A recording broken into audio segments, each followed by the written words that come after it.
Baik, saya akan membacakan soal ujian. Nomor 1, jelaskan yang dimaksud dengan administrasi dan manajemen, serta jelaskan 8 unsur administrasi.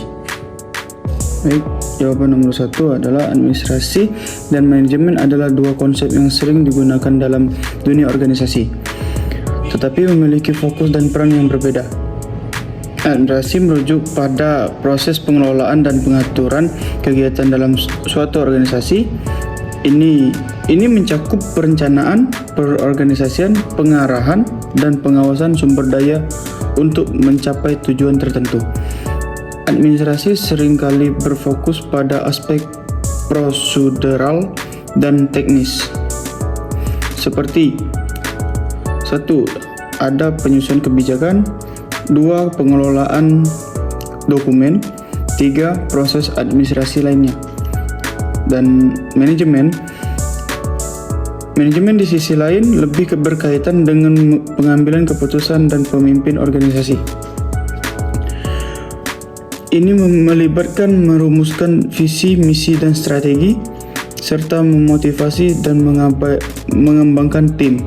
Beberapa fungsi manajemen termasuk 1. Perencanaan strategis, 2. Perorganisasian sumber daya, 3. Memimpin dan mengerahkan tim, 4.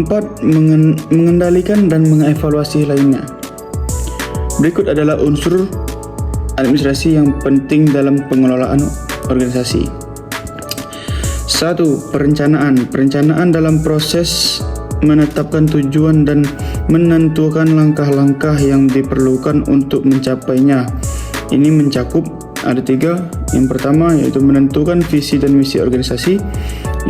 Yang kedua, menyusun strategi untuk mencapai tujuan. Yang ketiga, mengidentifikasi sumber daya yang diperlukan. 2.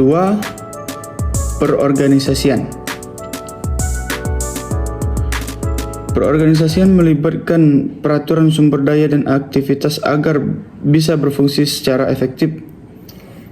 Ini termasuk perorganisasian. Unsur perorganisasian: 1. Membentuk struktur organisasi, 2. Menetapkan tanggung jawab dan wewenang, 3. Mengelompokkan tugas-tugas untuk efisiensi. Unsur yang ketiga, pengarahan. Pengarahan adalah proses memotivasi dan memimpin anggota organisasi untuk mencapai tujuan. 3. Unsur ini meliputi 1.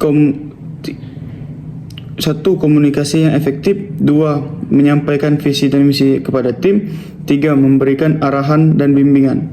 Unsur keempat, pengawasan.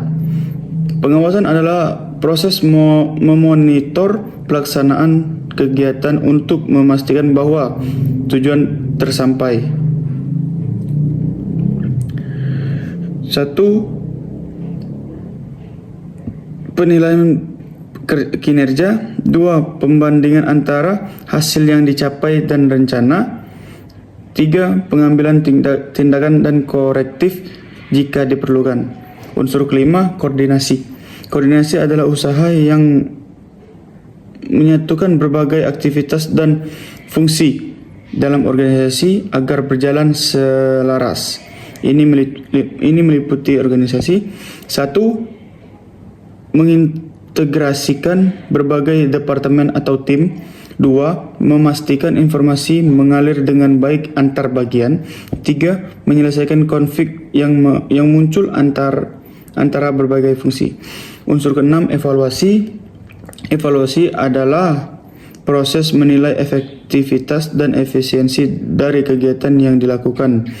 Ini mencakup evaluasi: 1. Mengumpulkan data tentang kinerja, 2. Mengidentifikasi area yang perlu diperbaikan, 3. Menggunakan hasil evaluasi untuk perencanaan masa depan. Unsur ketujuh, pengambilan keputusan. Pengambilan keputusan adalah proses memilih dari beberapa alternatif tindakan. 1. Mengidentifikasi masalah yang perlu dipecahkan, 2. Menganalisis informasi dan alternatif yang ada, 3. Memilih opsi yang paling sesuai dengan tujuan organisasi. Unsur terakhir, sumber daya manusia. Sumber daya manusia adalah unsur yang berkaitan dengan pengelolaan tenaga kerja. 3 contoh meliputi sumber daya manusia ialah 1. Merekrutmen dan seleksi karyawan. 2. Pelatihan dan pengembangan. 3. Manajemen kinerja dan hubungan kerja.